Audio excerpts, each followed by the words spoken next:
Welcome to Sabbath Streams Ministries evening service, February 9th, 2019.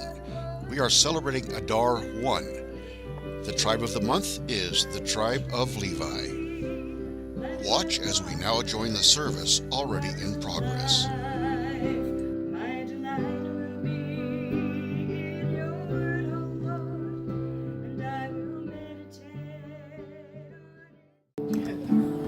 I've heard an old story, how a Savior came from glory, how he gave his life on Calvary to save a wretch like me. I heard about his groaning, of his precious blood's atoning.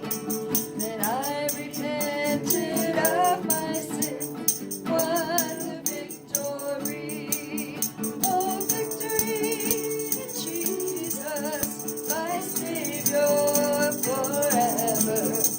He sought me and bought me with his redeeming blood. He loved me and I knew him, and all my love is to him. He plunged me to victory beneath the cleansing flood. I heard about his healing, heard about his healing, of his cleansing power and healing, how he made the lame to walk again and caused the blind to see. And then I cried, dear Jesus, come and heal my broken spirit. And somehow Jesus came and brought to me the victory. Oh, victory in Jesus, my Savior forever. He sought me and bought me with his redeeming blood. He loved me and I knew him, and all my love is to him. He plunged me to victory beneath the cleansing flood. I heard about a mansion he has built for me in glory, and I heard about the streets of gold beyond the crystal sea, about the angels singing and the old redemption story. And some sweet day I'll sing out there the songs of victory. Oh, victory in Jesus, my Savior forever. He sought me and bought me with his redeeming blood. He loved me and I knew him, and all my love is to him. He plunged me to victory beneath the cleansing. Oh, victory in Jesus. Oh, victory in Jesus, my Savior forever.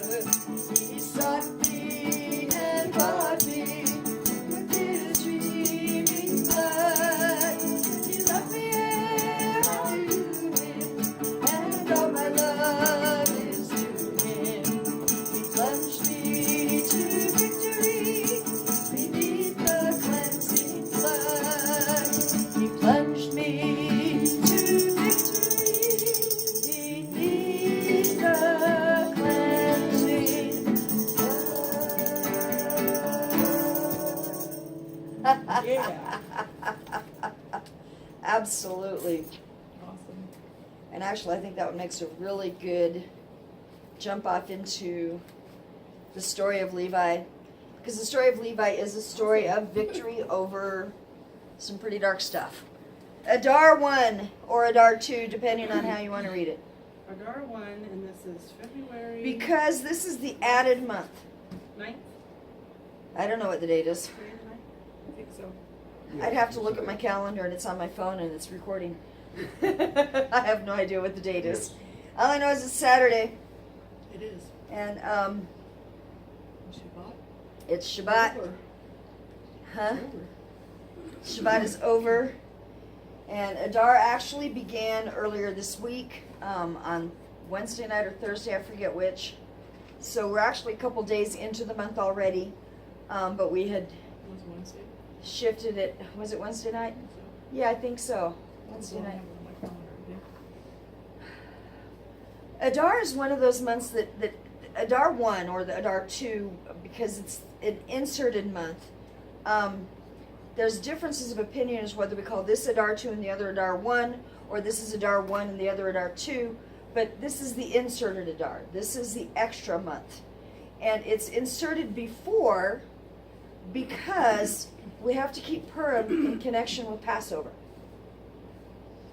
And Oh, yeah, so, 'cause you gotta count the days. gotta count, well, the days actually are counted from Passover to Oh, Shavuot. that's the other one, okay. But they keep Purim connected to Passover anyway, because Purim is also about deliverance. And so Purim, in order for Purim and Passover to occur in the spring, because that's when they're supposed to, Purim actually is just before the beginning of spring. Depending on, it used to be depending on the equinox, would be when they would put it in, and not, when they set this particular calendar, the last group of people did all of the mathematical equations and all of that stuff to make sure that they kept Passover in the spring, they keep Purim just prior to spring, just prior to the month of Aviv, just prior. And the reason is that when God delivers his people, he always does it at the last minute. Ugh. It's an added month, huh? It's his mercy. Yeah, it's his mercy. His mercy comes in. It's when there is an added month, it's called Shana Muebret. They don't, for some reason, they've got it in transliteration here. It's easier for me to sound it out with the Hebrew letters and vowels than it is with the transliterations, because who knows whose pronunciation. But it basically, it means a pregnant year. It's a pregnant year. It's a year of extra. It's a year of birth and a year of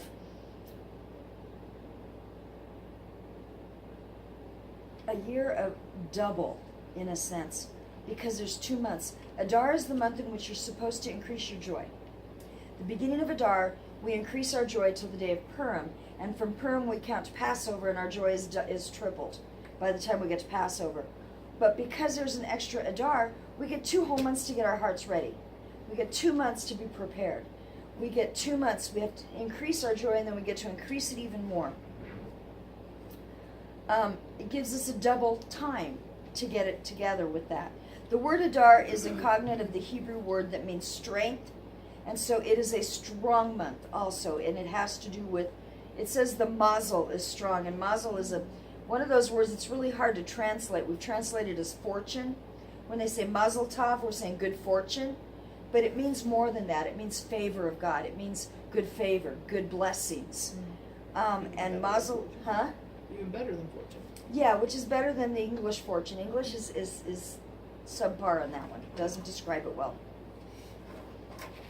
And I'm going to talk more about Adar next month, actually, when we start Adar, the regular Adar.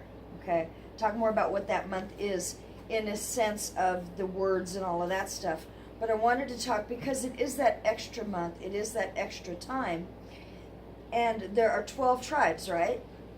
Oh, but wait, if we count Joseph's sons as separate tribes, Manasseh and Ephraim, then we end up with 13 tribes. And so when we put together the month, the year where we have a 13th month, that 13th month goes to that 13th tribe, which is actually the tribe of Levi. Because when he separated Ephraim and Manasseh, he separated Joseph's tribe out, he gave Levi a special place in Israel that is separated out from the rest of the 12 tribes. In the Jewish leap year occurs 7 times in every 19-year cycle. And it's almost, it's when I first started understanding it, I understood a little more, almost like the piano keyboard where you have a regular year, a leap year, a regular year, a leap year, a regular year, a regular year, a leap year. And it kind of jumps almost like you have the white keys and the black keys on a piano. It's kind of similar to that. And the black key would then be considered the leap year. What's interesting to me about that is, I don't know if you've ever heard the story of Amazing Grace, but did you know you could play that song all on black keys? And the original melody, we sing it in a kind of an upbeat melody today, but the original melody was all on the black keys, every bit of it, and it was a minor key song actually, which is kind of an interesting thing. They think that he got the melody from the slaves and the slave ships. Huh? That's what I heard. Yeah. And that's a story of redemption. It's a story of redemption, and the song is about redemption. The tribe of Levi is about redemption. Levi is the third son of Leah, who is the unfavored wife. Genesis 29:34. Who has that one? Might be me. The sinuses are not happy with me. Genesis 29:34. 29:34.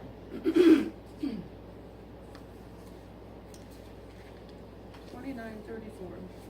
She conceived again and bore a son and said, "Now this time my husband will become attached to me because I have borne him 3 sons. Therefore he was named Levi."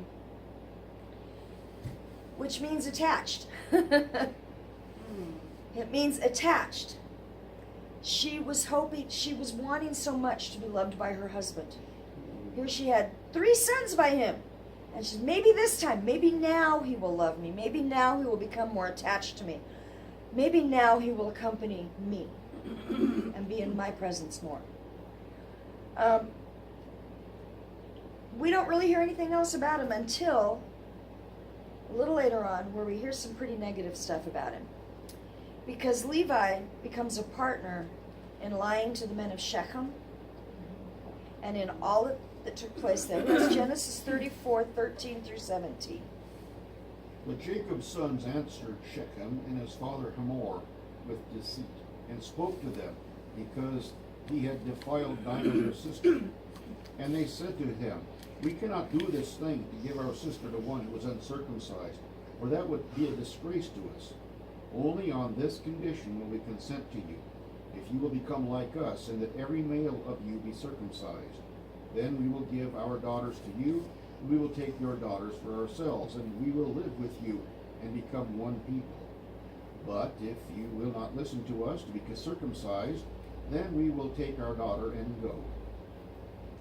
So Jacob's sons, it says, and it says they answered Shechem and Hamor deceitfully.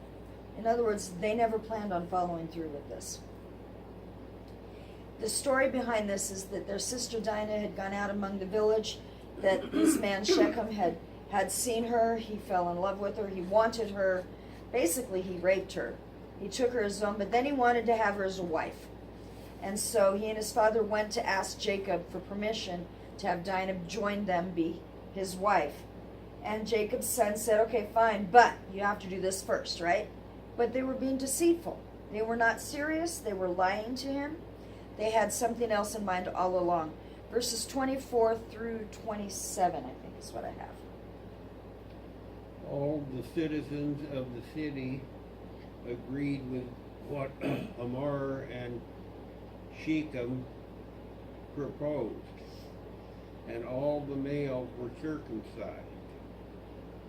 3 days later, when the men were still sore from their circumcision, 2 of Jacob's sons, Simeon and Levi, the brother of Dinah, took their swords, went into the city without arousing suspicion, and killed all the men, including Hamor and his son Shechem. Then they took Dinah from Shechem's house and left. After the slaughter, Jacob's other sons looted the town to take revenge for their sister's disgrace. So they deceitfully made an agreement. And then it says that Levi and Simeon took their swords and with vengeance killed every man there.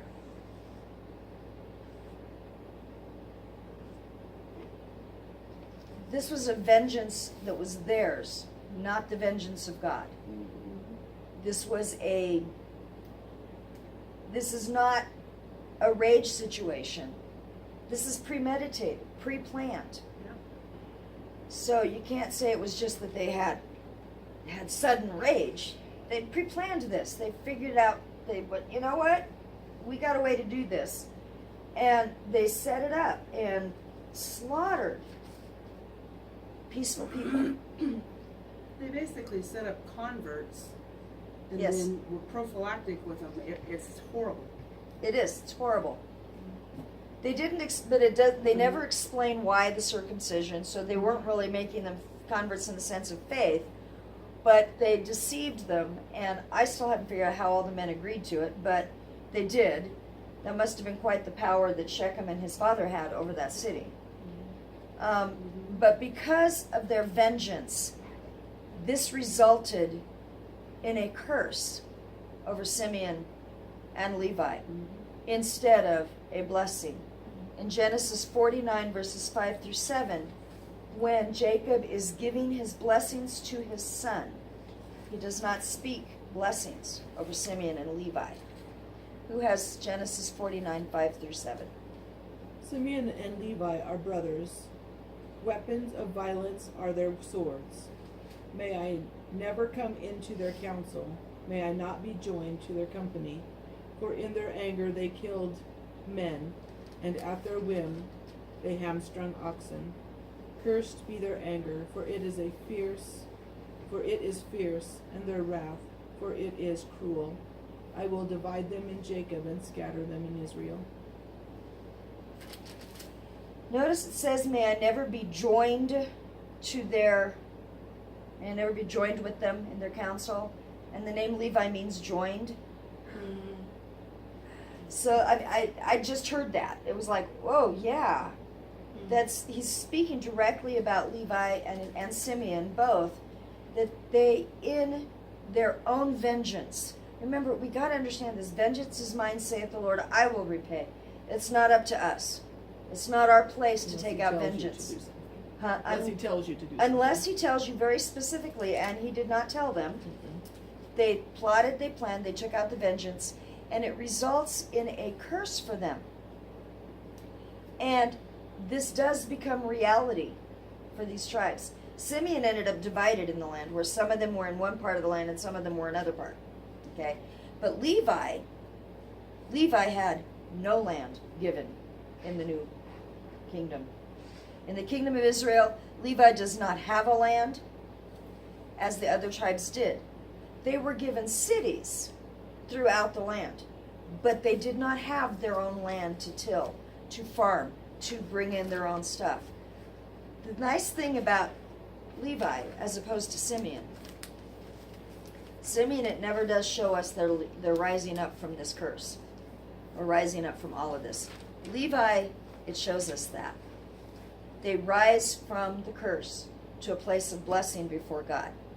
They take their zeal at a later time, and instead of having a zeal against the enemies, quote unquote, that are not really necessarily enemies yet, they take their zeal and they give it to God.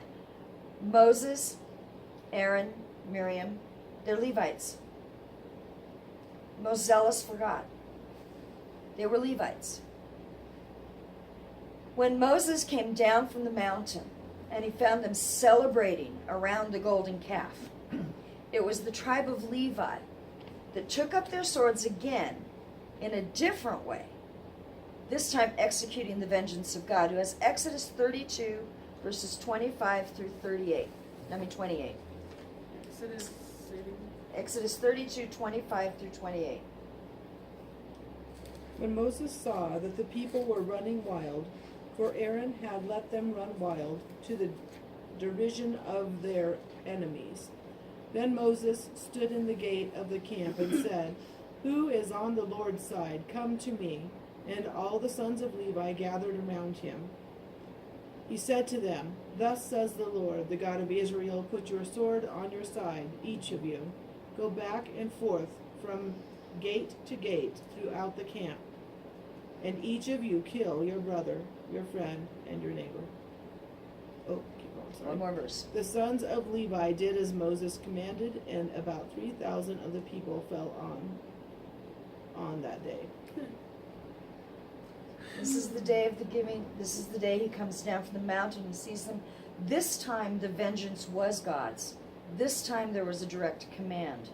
Now there's a really interesting correlation there. It says about 3,000 men fell on that day, on the day of Pentecost, when in the New Testament, when they celebrated it and the Holy Spirit came and Peter went out and preached, how many people does it say were added to the church? It says about 3,000 men were added to the church on that day. So as many as were taken away after the golden calf are as many as are added after the giving of the Spirit in the book of Acts. I've always thought that was a really neat correlation.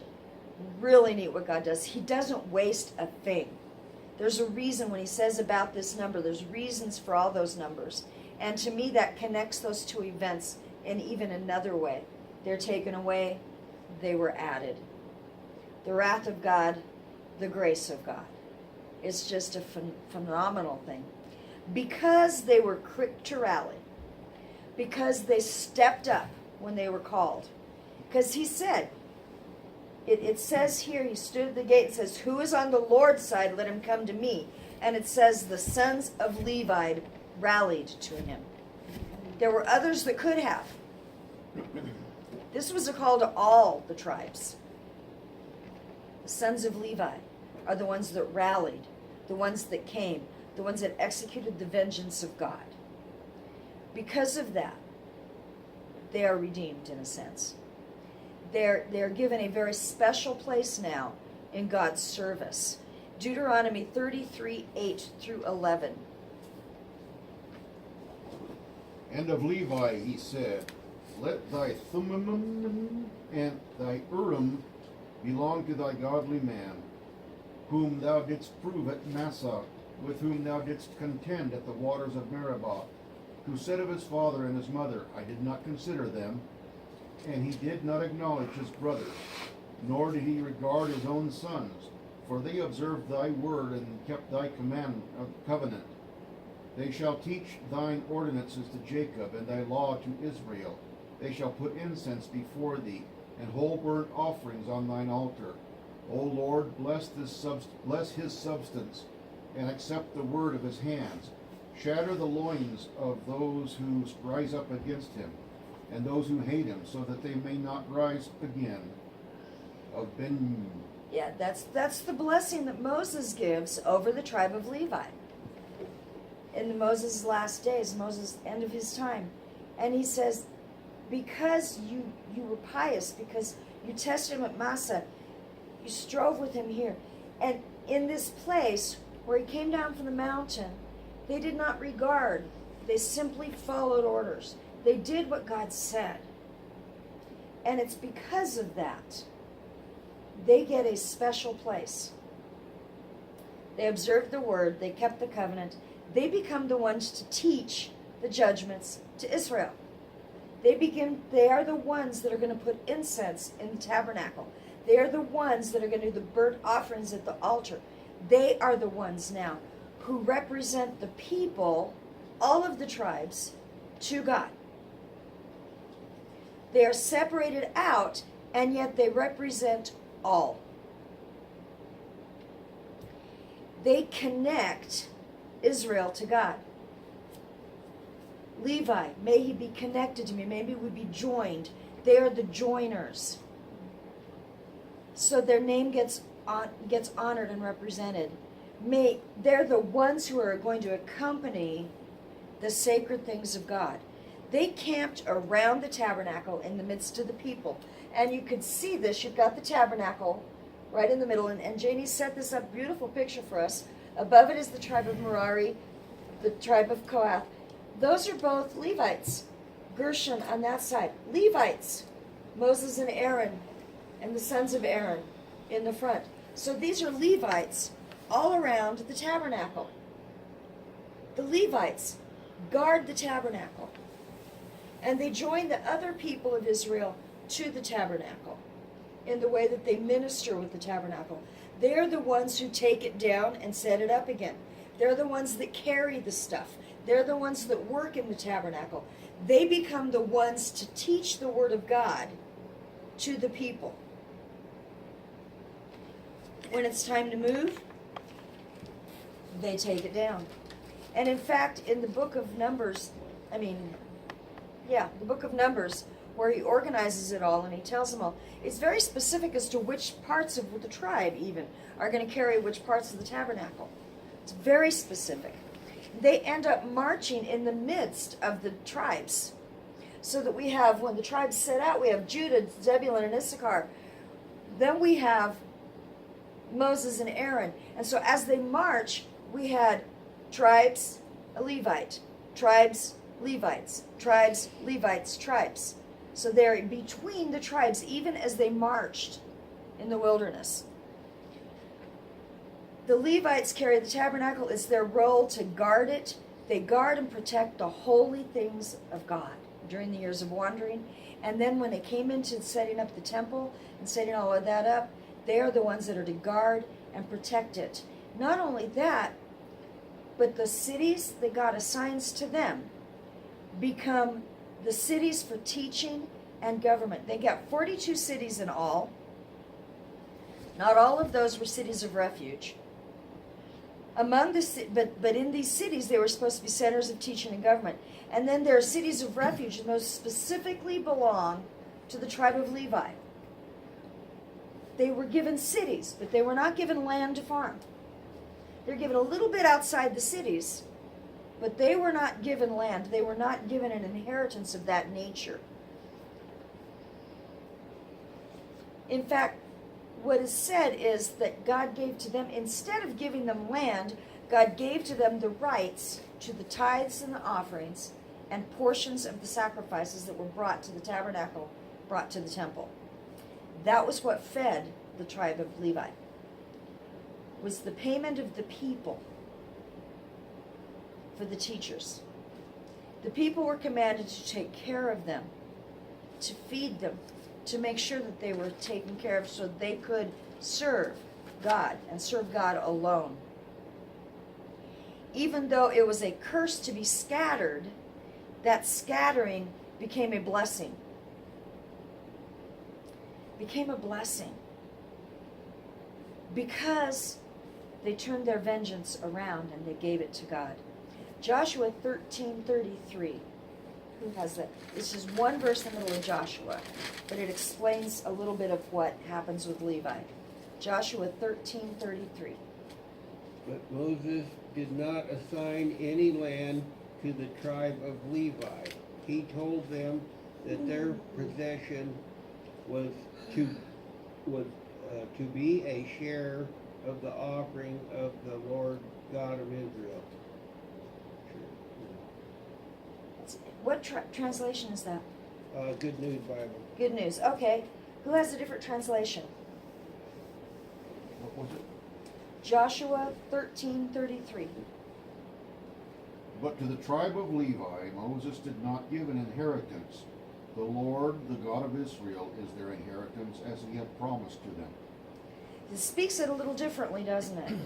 And I think in this case, the Good News is not a really good translation. Because what it says here is that God is their inheritance. God himself. To the tribe of Levi, he gave no inheritance, no land. The Lord, the God of Israel, is their inheritance, just as he spoke it to them. And that is a powerful inheritance, is it not? Is it not? So it's not just that they had the rights to the offerings, that they had the rights to the bread that was brought, that they had the rights to the first fruits that were brought. It wasn't just that. It was that their inheritance was the presence of God himself. And I think that is powerful. Ezra the scribe, he was a Levite, he was a teacher, he was one that was there. He had a right to be the high priest, in fact. He was a Cohen, a son of Aaron. When he came to rebuild the temple, one of the things he found was that the people were not bringing in their tithes and offerings. Because the people were not bringing in their tithes and offerings, the Levites had abandoned the temple. And they were out working the fields.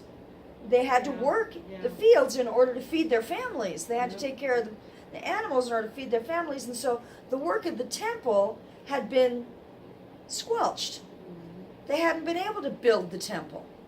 they hadn't done what they were supposed to do because they couldn't. They had to feed their families. Sometimes I look at pastors today and the way that they're treated at some churches. Yes, there are a few that make a good buck, okay? I understand that. I know a couple that make way too much. No. I know a couple pastors that make a lot of money, and they get paid very well by their churches. But most pastors do not. Most do not. I remember when my dad got a raise. I remember it clearly. They raised him to $100 a week. It's an even number. That's how come I can remember it. And that's a long, long, long, long time ago, okay? But I remember that raise because we all went out and got ice cream. And we never got ice cream in our family. We never got to stop at the Dairy Queen on the way home from church. But that night we stopped and we all got an ice cream cone in honor of the raise. The church finally gave him a raise. Most churches don't pay their pastors very well. Most churches, the pastors and or their wives have to work in order to support the family.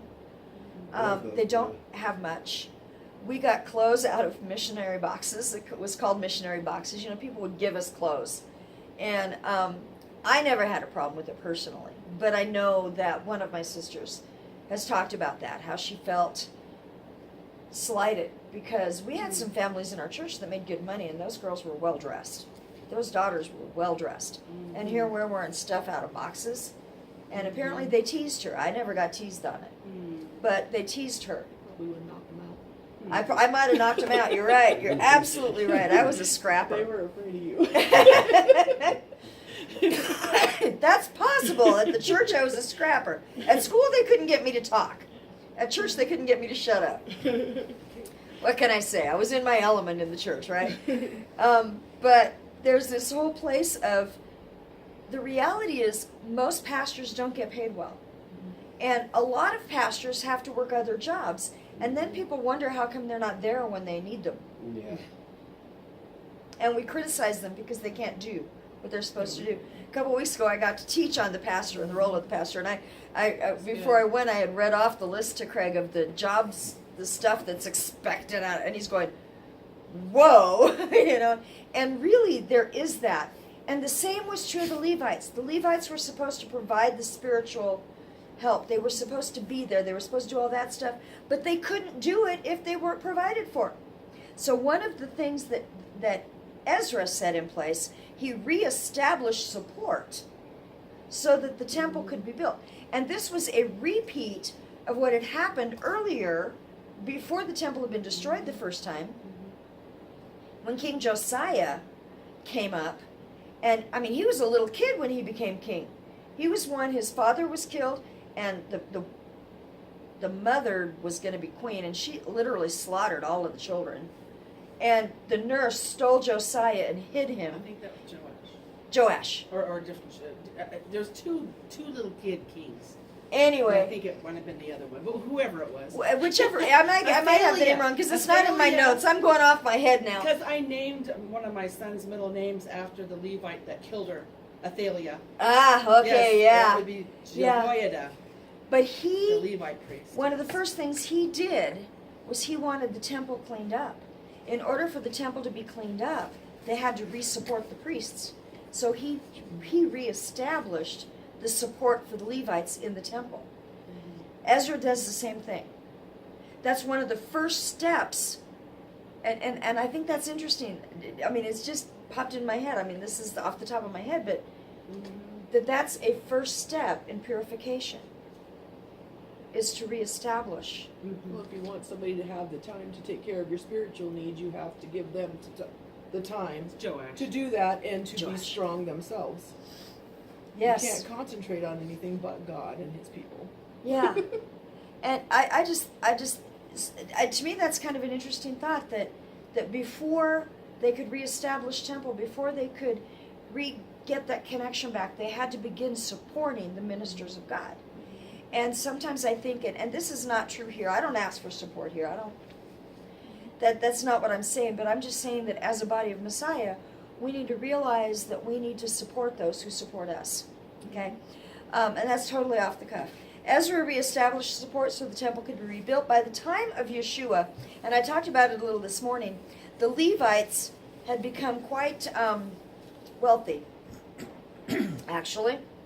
And they became wealthy by stealing from the people, by stealing the offerings, by working things up, huh? Were they the tax collectors?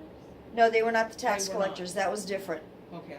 Some of them may have become tax collectors. Okay, so We know if- Matthew, who was a tax collector, was a Right. Levite. Yes, what I'm thinking. Yeah, Matthew was a Levite, and he was a tax collector when Yeshua called him. But there were a lot of the Levites that had, when land was given to the temple in a vow or whatever, it now belonged to Aaron, and the sons of Aaron. It belonged to them. And so they had their own fields, their own crops, they had their own animals. If someone brought their first fruits offering and it looked like it was bruised, oh, well, here, we'll pay you X amount for that, and then you can buy ours that isn't bruised for twice. So they bought land and they weren't even supposed to. Yeah, Ooh. yeah. There's no wonder Yeshua was kind of down on the temple, right? Their priest's roles were not what it was supposed to be. They took advantage of the provision. The high priest itself, he was not even a Cohen. He was not even a son of Aaron at the time of Yeshua. In fact, there were 3 high priests during Yeshua's lifetime, 3 different ones. 2 of them were both named Caiaphas. Find that interesting. It was a political appointment. It was a political appointment. It was no longer a true high priest. Now, here's the grace of God. Here is the absolute, total grace of God. When he offered that offering in the Holy of Holies every year and was not struck down. Can you imagine the grace of God in that? He wasn't even a Cohen. Shouldn't have been there. But he was there. And he was offering for the people. And God received it even from his unclean hands. He was not struck down. To me, that's grace. When Yeshua drove the money changers from the temple, he was disciplining the tribe of Levi for abusing their privilege. The privilege of serving and depending on the people. They abused it. But I don't want to focus on that part. I want to focus on the fact that the tribe of Levi had begun in a curse. They had earned a curse, and they reversed the curse with blessing. And I believe the day is coming that they will be restored. I believe the temple will be restored. I really believe that. I believe the temple of Ezekiel doesn't exist yet, has never been built. And the priest, king, the king will bring offerings, it says. The king being Yeshua will bring offerings. We half the time, we don't understand. We really don't understand the offering system of the temple. It was not all about the blood sacrifice for our sins. It was about fellowship with God. It was about cleansing. It was about thanksgiving. It was about eating with God and celebrating with God. It was more than just the once a year offering. Yeshua was the Lamb of God, the Passover Lamb that brought deliverance. Brought deliverance. The month of Adar is a month that celebrates the curse becoming a blessing. And in this year we get 2 of them. We get 2 of them. You see, even the story of Esther that we'll celebrate next month is about a curse that turns into a blessing. Being brought into the temple was not a blessing. Brought into the palace. To be kidnapped off the streets and brought into the palace, to be chosen, to be looked at, to become a part of the harem was not necessarily a blessing, especially for a Jewish girl. To be brought into a Gentile system, to be brought into this place, that was not a blessing. That was a hardship. She was kidnapped. She was stolen from her family, but she was beautiful. God took that curse and he turned it into a blessing by making her queen. And the curse that Haman wanted to deliver on the people becomes a blessing. Becomes a blessing in the end, which we'll talk about a whole lot more next month when we actually do and celebrate the story of Esther and Purim. But what we see is she's stolen. She becomes a messenger of salvation to the people. The tribe of Levi are messengers of salvation to the people. The tribe of Levi transformed from a curse to a blessing. Their anger and vengeance becomes a zeal for God. Their rash behavior becomes obedience to God. They were scattered to be disrupted in the curse, and God took that scattering and distributed them for profit for the people, for learning, for the judgments. They became servants to God and messengers of salvation. And we, recognizing that we are redeemed to be servants of God and messengers of salvation, we receive joy in the whole process too, just as Adar is about joy. Who has 1 Peter 1, 3 through 9? This is the joy of salvation. Joy gets to read into it. And Joy gets to read about it. 1 Peter what? 1 Peter 1, verses 3 through 9. Okay.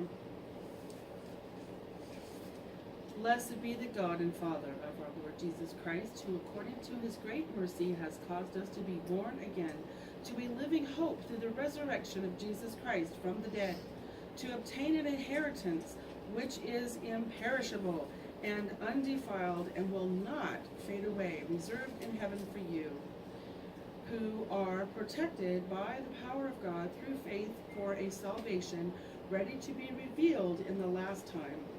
In this you greatly rejoice, even though now, for a little while, if necessary, you have been distressed by various trials, so that the proof of your faith, being more precious than gold, which is perishable, even though tested by fire, may be found to result in praise and glory and honor at the revelation of Jesus Christ. And though you have not seen him, you love him.